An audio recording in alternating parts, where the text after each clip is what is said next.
Grace patuloy pa rin na pinanghihinaan ng loob kaya naman kinausap ito ni Thea. Imagine, minsan na nahihirapan yung mga lalaki. Tayo pa kaya, ang bigat-bigat ka ng katawan ko eh. Mas lalo. Ang dami ko lang napangalit mo, pero parang ito ang hirap. Nilagay ka dito dahil kaya mo.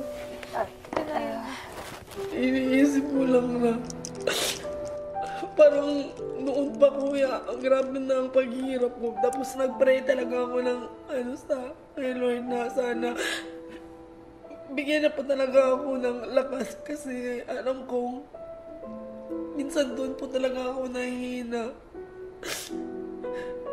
Pinipilit ko talaga hindi mag-give up kasi alam ko sa sarili ko hindi ako ganun eh.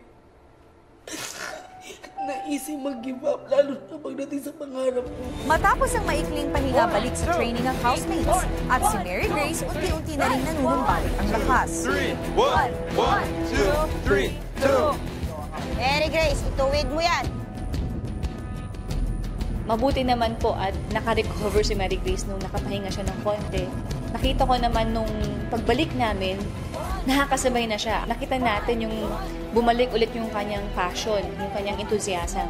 I think napakaganda ng pinakita ng housemates na kahit papano, unti-unti nag-level up yung kanilang teamwork.